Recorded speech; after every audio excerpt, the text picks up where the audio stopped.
Welcome to today's webinar. My name is Ian Treviranus. I will be the host. With us also is Mark Bumiller. Mark is going to be giving us a short presentation reviewing the new ISO 13099 colloidal, or I should say, methods for zeta potential determination of colloidal systems, documents which were recently released. So, without further ado, Mark, please begin. Thank you, Ian. And this is me actually doing some zeta potential measurements at our Kyoto Applications Lab, and that's Satoru Tanaka, one of our gurus in zeta potential measurements there at the Kyoto Lab. So I've been working on the committee writing this new ISO standard. The last meeting was in Graz about 8 weeks ago, and the standards were just published. So I think that if you're interested in zeta potential, you would probably find these new standards of interest. So we're going to review what is written in these new standards. So I'm going to go through and review it for you. If you are interested in finding the actual documents themselves, you'd go to the ISO website, which is iso.org, and what you'll see is that there are two of the three documents currently ready for publication, the -1 and the -2. I'll explain why these come under the title of colloidal systems. Part 1 is kind of an overview of both electroacoustic and electrokinetic phenomena. Part 2 focuses on optical methods, and this little symbol for Part 3 for acoustic methods means it's currently under development. So we're just going to review Part 1 and Part 2 anyway, since we're involved with the optical measurements. So what I'm going to do today is talk briefly about ISO, something about zeta potential, what goes on with these cells you use for the measurements, some hints that come in the standards for operational procedures, how to deal with dilution, some comments on reference materials, how we'd verify the system. And all this should take probably just about 35 minutes or so is what I would expect tonight. So I've been involved with this ISO committee for a while now. So in Technical Committee 24, Subcommittee 4, this is the group that works on particle characterization. And no, I'm not going to read these slides. I'm just going to point out there's something like 32 standards we've written over the last 10 years, maybe more. And this is just a quick showing of what is in the list of the standards we've written. In 9276 is all about how to present the results, both through calculations and graphically. There's a method on surface area using BET method. Numerically, the next ones are these two new ones on colloidal systems, zeta potential determination. There are a group of standards on sedimentation methods. There's a standard for electrical sensing zone method, Coulter counter. One for laser diffraction, PCS, as opposed to DLS. It's just a question of do you use a correlator or not. Several standards on image analysis, static and dynamic image analysis. A very good standard on sampling, splitting, how to deal with splitting samples. A good standard on dispersing powders and liquids. One on, this is for people who do aerosol work, looking at electrical mobility. Pore size distribution, there are a group of standards, and also one on acoustics. There are standards for single particle counters, and then the newest one, this is dynamic light scattering, was similar to the old one for photon correlation spectroscopy, but included instruments that did not use a correlator, because you can use DLS without using a correlator. So those are just the standards that have been written to date, and I bet there's currently at least 6 more that I know of in progress. So a very active group, and if you do need a background on any of these technologies, I think the ISO standards provide a very good background to people who are new to this technology and are looking for information about best practices or maybe system verification. So the title of these new standards talks about colloidal systems. Why does the title begin with that? I think because, at least in the past, almost all of the zeta potential measurements made were on colloidal systems. Now we could argue are some nanoparticles versus colloids. That's a whole separate presentation and discussion. But really the reason people are making zeta potential measurements is because they either have a suspension or an emulsion, and what they're trying to do is create stable emulsions. Suspensions where the particles stay in suspension for a long period of time that don't flocculate, aggregate, or sediment to the bottom. Or if people are working with emulsions, they want to keep it in a two-phase system. They don't want phase separation from creaming or coalescence or other mechanisms for emulsion instability. So for people working usually in formulation of these colloidal systems, usually implying the disperse phase is from about a nanometer to a micron, people are interested in making these zeta potential measurements, and since most of these measurements were applied to colloidal systems, that's why the name is in the standard. So when people are making these colloidal dispersions and they want to keep them stable, two of the classic approaches are you could either coat the surface with polymers, like you see here, and then they have difficulty getting close enough to really aggregate, and we call that steric stabilization. Or another way to keep these particles separated is to build up the charge on the surface. Then they repel like magnets, they don't aggregate, and they are a more stable suspension or emulsion. And so if we're going this route of what we call electrostatic stabilization, then these are the dispersions we want to measure the zeta potential of the system for. And usually we're trying to figure out how to alter the surface chemistry to maximize the zeta potential. But I won't focus on that. We just recorded a seminar on that, I think, last month on approaches to improve colloidal stability. So let's go ahead and define zeta potential. So here's a particle. The gray particle has a negative charge on the surface. The particle has a size of radius A. And since the surface is negatively charged, positive ions are attracted to the surface of the particle. And oops, I just have to be careful which of these buttons I hit. So I'm on my arrow, sorry about that. So we build up what we call an electric double layer around the surface of the particle. And at this distance away from the surface of the particle, the ions within this distance to the left of this line move with the particle, and the ions out here are just randomly oriented and are dispersed throughout the dispersion. So this distance where to the left, closer to the particle, the ions move with the particle, we call this distance the slipping plane. And the definition of zeta potential is a potential measured in millivolts. In this case, it's a negative charge. And what we're looking at is the millivolt value of this potential at this distance, the slipping plane, from the surface of the particle. In this distance from the slipping plane to the surface of the particle, if we take the inverse of that, that would be what we call the kappa value, or the Debye length. And that is another value we're going to see throughout the presentation today. So zeta potential, the charge on the surface, but not right on the surface, but here at the slipping plane distance from the surface of the particle. So what typically people are using these measurements for is in some kind of formulation work. And if we have no charge on the surface, that's where we have a state of zero zeta potential, which we would also call the isoelectric point. As we build up charge on the surface, and it doesn't matter if it's positively or negatively charged, as long as we build up the charge on the surface, we're improving the stability of the dispersion. How much charge we need to build on the surface depends on what kind of a sample we're working with. Sometimes emulsions only need about 10 millivolts or so, but maybe a metal suspension or sol needs something over 40 millivolts. So there's kind of rules of thumb, but in general, the goal of the formulator is to alter the surface chemistry somehow through pH, salt concentration, surfactant concentration, increase the zeta potential, and that is an indicator, a predictor of a longer shelf life, a more stable dispersion. So this would be an example of doing measurements of zeta potential as a function of pH. These are two emulsions. And what you see is as we change the pH of this blue sample, at pH 7 we have minus 50 millivolts, and as we get down near pH of 4 we have zero zeta potential. That's the isoelectric point.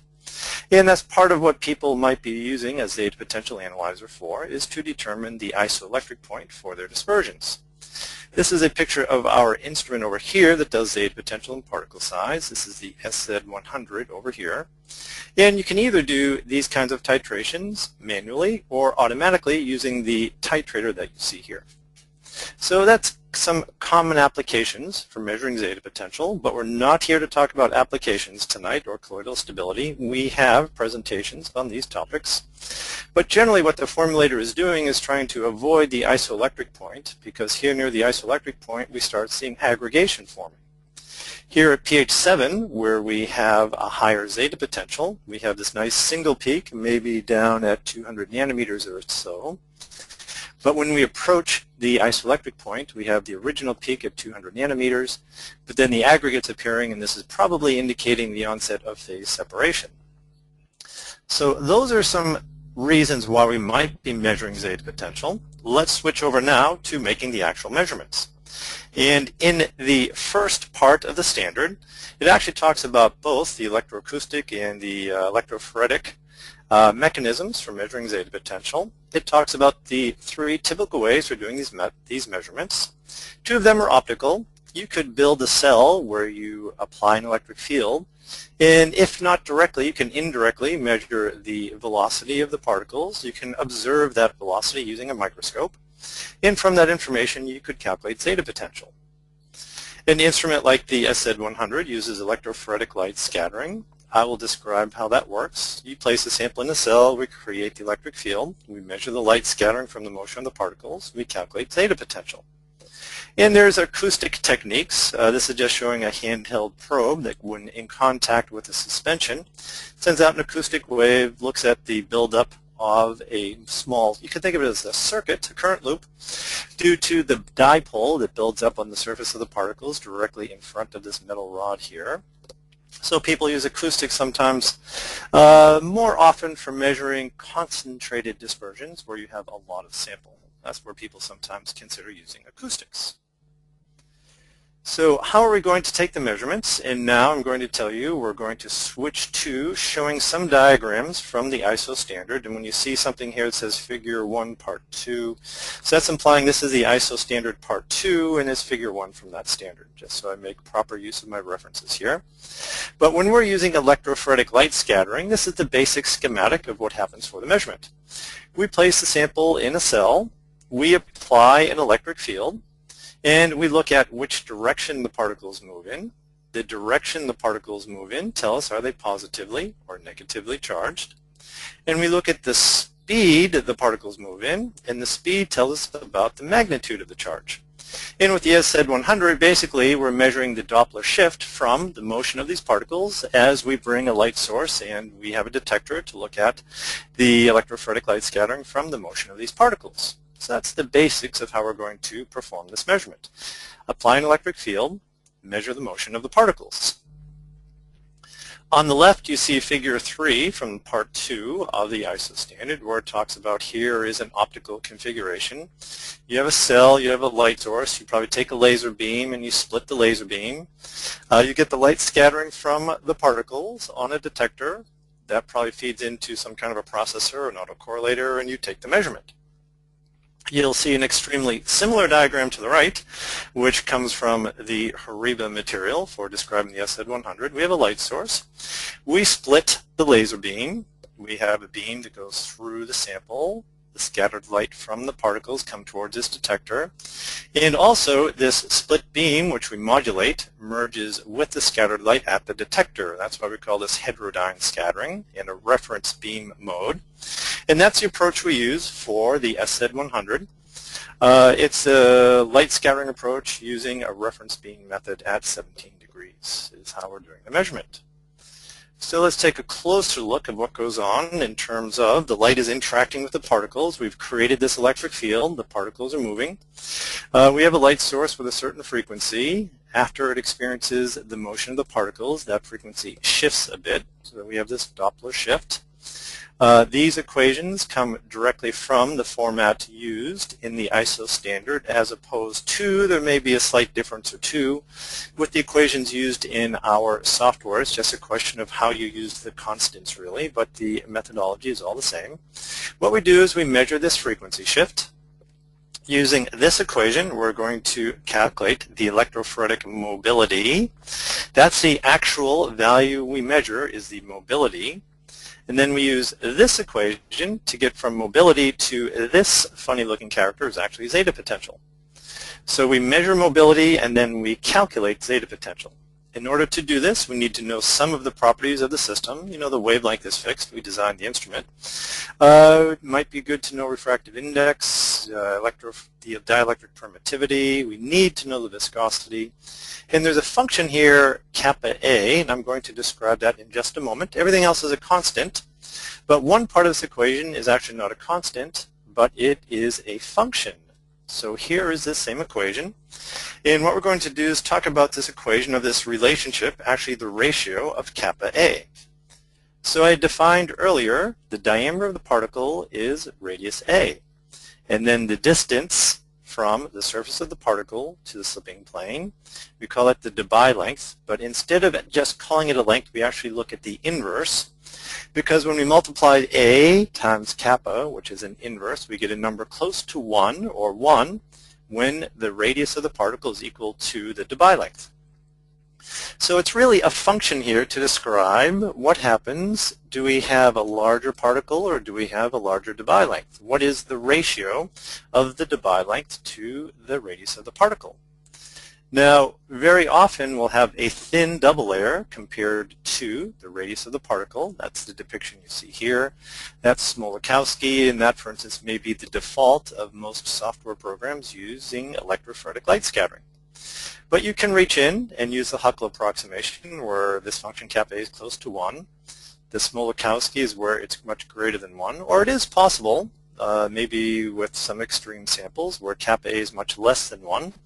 And then would actually have to enter a value into this equation in order to get an accurate conversion from electrophoretic mobility to zeta potential. Now, the reason I'm not belaboring the point, but pointing it out, is because when we get into the nitty-gritty of the reference of the documents and talk about the verification, the document is all written around the electrophoretic mobility. Very few real customers ever even look at the electrophoretic mobility. But technically, it is accurate to say what we're really measuring is the mobility. And then we use different approaches to convert that mobility to zeta potential.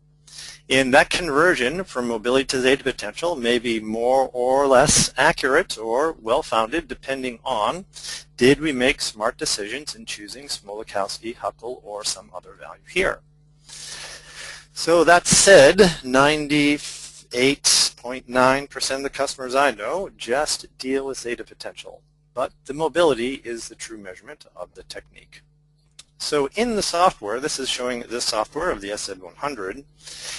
In one of the setup screens, you actually just choose here, do we want to use a manual value? Do we want to use Smolakowski? Do we want to use Henry? It's very easily entered manually. Now, if you actually have a feeling for the sample you're working with, and you know the size of your particles and something about kappa, and there are theoretical ways to calculate it, you could use advanced theories, and there's an advanced theory section in the part 1 of the ISO document. And I think it's well written, but if you really want to get to the nitty-gritty, I would actually point you towards the UPAC technical report from the year 2005.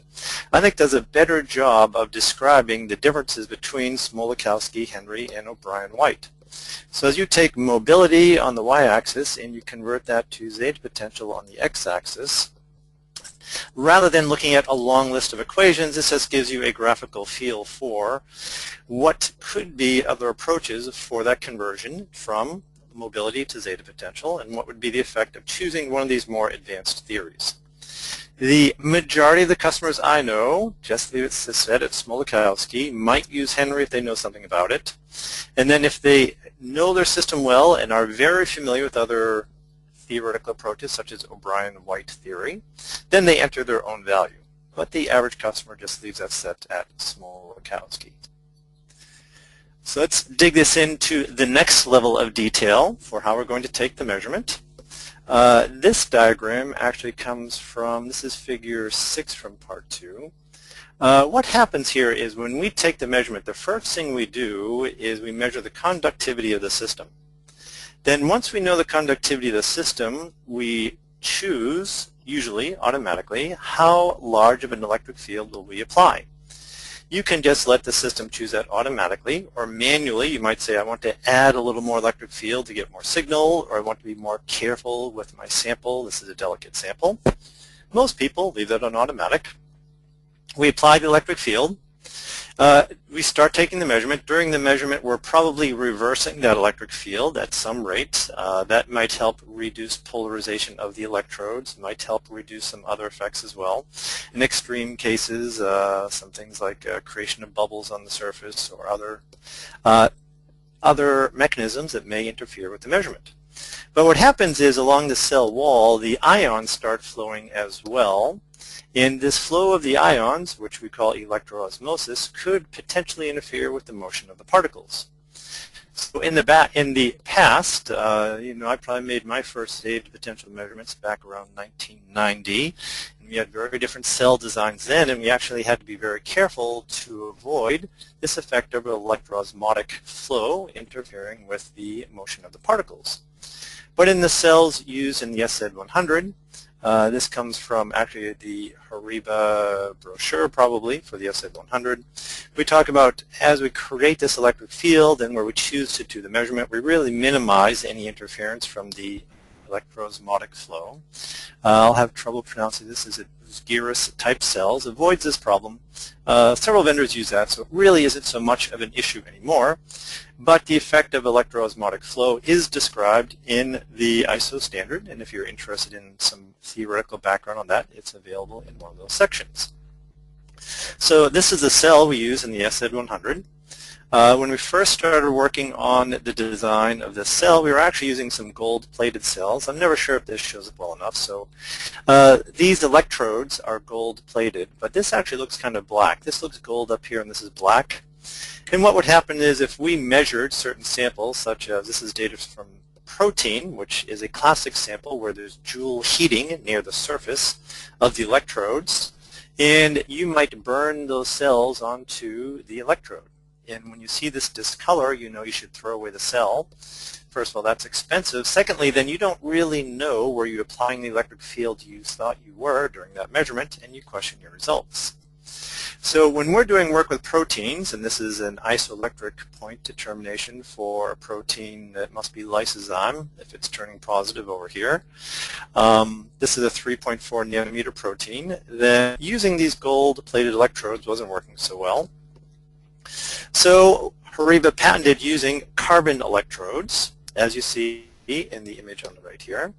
And not only do we then avoid this concern of baking or cooking samples on the electrode surface, we actually can use these cells for many more measurements. This is a study I did last year where I was just wondering, all right, I just took a new cell and I said, I don't even know if it was new, I just took the cell I was using and I started doing measurements one afternoon. And after 100 measurements, I said, this is still good. I'd better mix a new batch and try again tomorrow morning. I did 800 measurements that day. I think I just got bored with doing this. I said, well, these cells last for a while.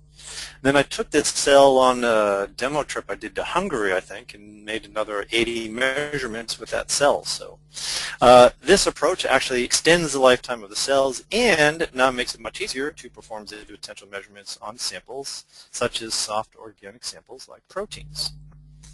So back to the ISO standard now. We've talked about doing the measurement.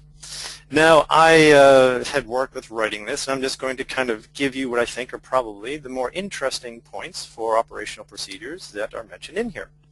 So first of all, we're dealing with small particles here, work in a clean environment, because once you create samples in that cell, any particles in the environment could get in there and ruin your measurement.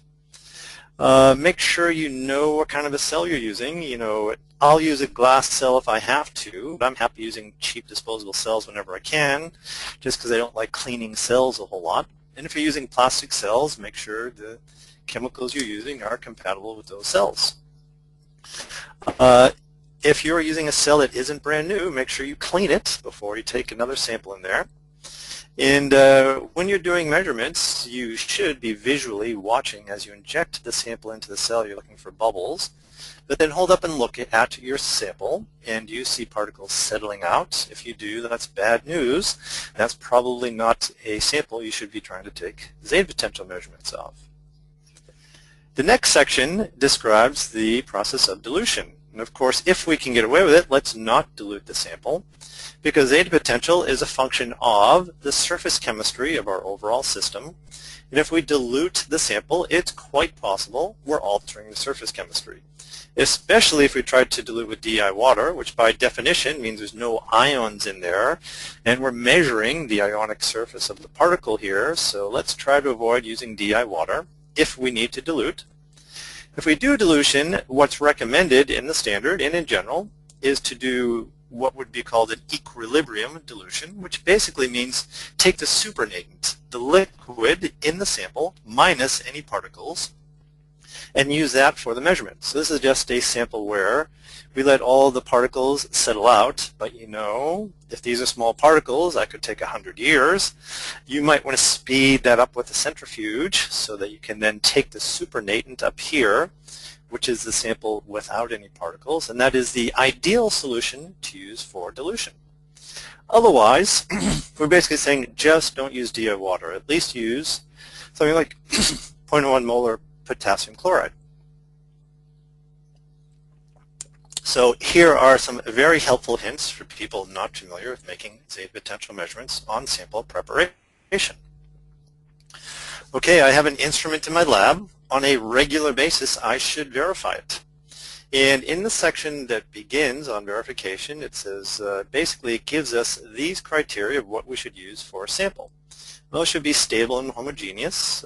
We should have an electrophoretic mobility value rigorously proven.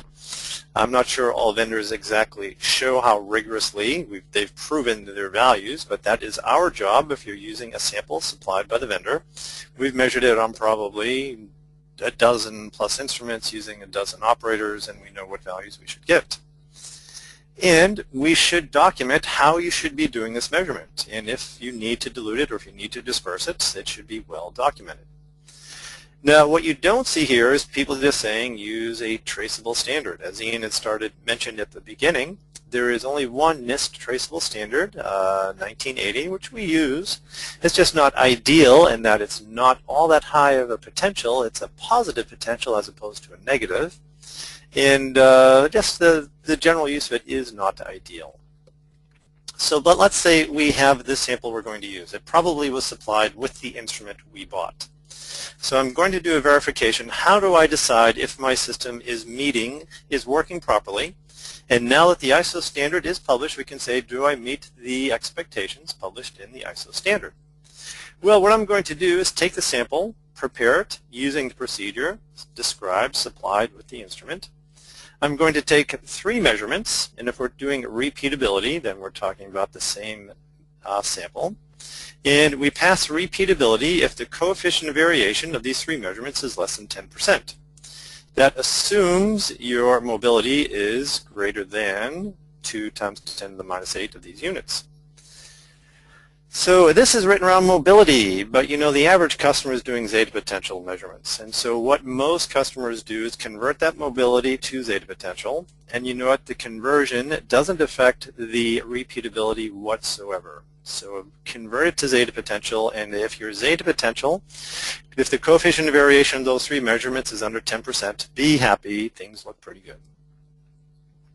There's another section in here that I don't think is going to be used all that often. There's a section on intermediate precision which says we're doing the same test following the same procedure, but now we're using 3 portions of the sample. So we inject the sample, we do a measurement, we flush it out. We inject it again. We inject the sample 3 times into that cell. And now if my coefficient of variation of those 3 measurements is under 15%, I've hit my intermediate precision test. I don't see many people doing this, and if you work in the pharmaceutical industry where there actually are protocols for doing intermediate precision, that is defined differently. In the pharmaceutical industry, intermediate precision implies there are multiple systems, multiple operators on multiple days. But there is an easy intermediate precision test here which you could perform, and it might, for instance, help verify your operator. If they can flush the system and do 3 good measurements, that probably shows that the operator is working the instrument pretty well. The next step of verification is, do I get the right answer? So what we have here is actually called trueness, is the phrase used in the ISO standard. We would usually say accuracy. So prepare the sample, inject it, measure that same sample 3 times, just like you did before, and we will say we pass the expectations if the mean value is within 10% of the published value. So this is again talking about mobility. Most people will be doing Zeta potential measurements, And as I'll show on the next slide, this plus or minus 10%. Just like when we're doing particle size, we say it's okay to include the uncertainty, to include it in your calculation for the pass-fail criteria. Let me show you what I mean by that. So here's some data from our HORIBA SZ100 system using the NIST SRM, Standard Reference Material 1980. So the reference value is 2.53. And we just talked about we need to be within 10% of the reference value. But when you look at the certificate that comes with SRM 1980, it'll tell you the reference value is 2.53 plus or minus 0.12. So when I calculate the upper limit, I actually add that 0.12 and multiply by 1.1, and I subtract the 0.12 and multiply by 0.9, and therefore I say my pass-fail criteria is between 2.17 and 2.92. The data you see on the right here, this is Zeta potential, this is electrophoretic mobility, and what you'll actually see is, of course, this hits, and the coefficient of variation is down here under 2%. So we would pass the accuracy or trueness. We are within the pass-fail criteria, and we actually did, 6 measurements, you only had to do 3, and the coefficient of variation is down below this number. And this is probably the most significant thing that happens when you publish these ISO standards. Now people can say, all right, do you have an instrument, does it meet the ISO guidelines? And all that you can really point to for meeting the ISO guidelines now are saying if you use a reference material, it doesn't have to be NIST. It can be a material supplied by the vendor. Do 3 measurements, and you have to pass this accuracy and this repeatability value. And if the instrument passes those 2 tests, then you're saying the instrument meets the ISO guidelines. And of course, all vendors are going to say we can do that. And as you can see here, this is actually not the easiest standard to work with, but when you're good with the system and you've worked with this standard before, you can hit these numbers. I think this is the last section I'll mention, is just looking through sources of error. And it's pretty much standard good laboratory practices. Between measurements, make sure you flush, prepare the sample properly, make sure you do the dilution properly. You'll get crazy answers if you put in the wrong sample, like if you just take a powder and say what's the Zeta potential of a powder, and you disperse it in some crazy way, you'll get a crazy answer. You might not be using a proper liquid medium. Use liquids that are compatible with your cell and don't absorb too much light. We need to know the temperature because really the temperature affects the viscosity, and viscosity is an integral part of this measurement. And viscosity of water varies by about 2% for every degree centigrade that you change in the cell there. I never really work with cold samples, but if you do, you have to worry about condensation. You might have to purge the optics. Don't apply too high of an electric field, especially if you're dealing with high salt concentrations with samples like physiological saline. That Joule-Thomson heating will actually cause some thermal convection problems where you're trying to do the measurement. It causes other problems too. The viscosity changes, you might burn things onto the cells, you might start causing electrolysis. So be careful how large of a field you apply. Of course, keep the cell clean. Enter the right parameters. Whenever you're injecting the sample into the cell, you're looking for bubbles. Bubbles in your cell measurement area causes all kinds of trouble. In that case, you might cause electrolysis. If they're on the cell walls and you have problems with the stationary layer moving, various things happen with bubbles there. If you're putting in chemicals that damage the coating and the internal coating on the cell, that will alter your measurements. And make sure you're using an appropriate theory when converting from mobility to Zeta potential. So I think that's the useful points in the new standard. Part 1 and Part 2 should be very useful for people who are new to Zeta potential. Most of what you saw in the presentation tonight is from Part 2. If you're using an optical method, that's where you have this pass-fail criteria. That's where you have the hints on the sample preparation. But if you want more of a theoretical background, then you also would want to have Part 1 in your library. There is some good, sound operational advice there. And now there is an agreed-upon procedure for verifying Zeta potential analyzers. Just beware, it's okay to use this procedure and use zeta potential, not electrophoretic mobility, because that's really what we're measuring. And then, of course, you know, there's one good way we know to comply. Use an SZ100. We have the best cells, lower cost of ownership, separate presentation, all the reasons why the SZ100 is such a wonderful zeta potential analyzer and particle size analyzer. If you do want to get more information on the SZ100 or all these other technical documents, you know, there are webinars on colloidal stability here. I saw David Fairhurst is in the audience today. He's helped us by recording some good webinars to give us more background on zeta potential.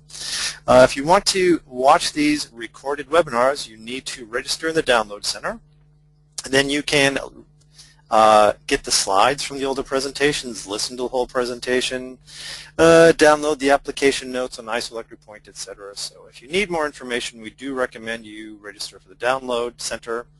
And if you want to keep up to date with all the documents we put in there, for instance, I just completed a 6-page white paper reviewing this ISO document in more details. If this is really interesting to you, make sure you sign up for the newsletter so that you know when we post these new documents. So that is a quick review of the new ISO document. I usually slow down now and say, Ian, how are we doing here? Did any questions come up along the way? No questions have come up along the way, and now would be a good time if you had something to go ahead and send it in. If you don't have time or you can't think of the question right now, I'm typing my email address into the chat box. You'll also have my email address through the confirmation emails for the webinar today, as well as some follow-up, one follow-up email that you'll receive very shortly. This is also a good time for me to remind you that we record all of our webinars, so if you would like to refer back to today's presentation or you'd like to refer it to a colleague, we will be posting this in usually 2 or 3 business days. We need to basically work with some of our colleagues in Japan to get it loaded onto our website server. But usually within about 2 or 3 business days we'll get it posted. Alright, so we have a question coming in from Nelson that is specific to organic pigments as an application for zeta potential. So are we asking about pigments in an organic solvent or organic pigments in a aqueous solution? There's kind of 2 different ways there. So, you know, most of the data, all of the data I showed comes from samples in aqueous suspensions. But it's quite possible to do measurements in organic solvents, and the most classic one is usually pigments, like inkjet pigments. We use a different cell for doing the measurements in organic solvents, but we have several of those cells, so it's completely possible to do those measurements. Data interpretation might be a little trickier. What to do for kappa A might be a little trickier, but you know, inkjets, pigments, etc. Classic applications for zeta potential. Quite possible to do those measurements in organic solvents as well. But I would say 90+% of zeta potential data I see are aqueous.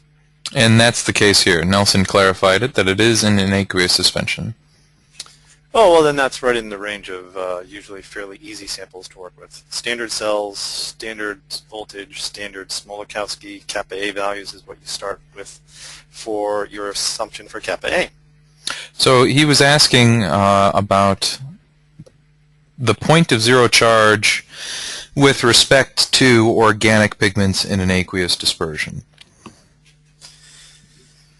Organic pigments. You know, if he had said inorganic, I'd know exactly what to say. Because when I think of the isoelectric point determinations I've done on things like TiO2 and things like that, it's all old hat. I don't know that I've really had my hands on organic pigments to do an IEP. So if I don't have personal experience, I usually get quiet and say, I prefer to only say things when I really have done it myself. I've never done that. Yeah, I don't know, Nelson. You know, you could, I hope no one groans too loudly at this, but you could always go to Google and see if anyone else has done something similar. Google has a very nice service called Google Scholar, which will search through scholarly journals So you might just type in a search phrase like isoelectric point of organic pigments, or you could try point of zero charge, but maybe isoelectric point or IEP is a little more common. So Ian, if you make a quick note for me or send me an email, I can't get on and search through my computer now. That's what I'd be doing now, just searching all my old files. I'll see if I can dig something up. I will do that. Well, it looks like we've tapped out everyone's questions. So that must mean the presentation addressed all of them. Well, it's a review presentation. It's nothing earth-shattering, but I think it's very useful, especially if you're new to this. And what's going to happen now is, I also manage commercially the operation here in Europe, Middle East, Africa, and when I deal with bids, people start putting on bids. Do you meet the ISO requirements? And so, that's usually what really happens when these documents are published. People who really don't know much about it gain useful information. There's now an agreed upon test you can use to verify your system, and you can do it yourself, or you could have one of our service engineers come do that. Everyone likes to have a sticker on their instrument to say it's been verified, and it's nice to have a paper trail. Before this, everyone's pass-fail criteria was determined by the individual vendors. And that has been perfectly acceptable. But now at least you can say, well, it's been verified following this procedure. It's agreed upon by the international community. So I'm a big believer these standards are worthwhile. And if you're involved with these measurements, you should probably pick up a copy of this and keep it in your library. They're a little expensive. I think these are like $70 each. But if you're serious about Zeta potential, you probably have these standards in your library now. Yeah, I think so. I look at something like this and it seems like the industry or the users are going to start crystallizing around Zeta potential. There's, as I said in the beginning of the webinar, there's an awful lot more searches being done in Google and other search engines around Zeta potential search phrases. So that tells me that the user base is becoming more competent and more serious about it. And something like ISO 13099 just helps crystallize that fact. But anyway, thanks, Mark, for presenting today, and thanks to all of our attendees for showing up. If you have any questions, again, you have my email address. Otherwise, have a great remainder of your day. Bye, everyone. Cheerio.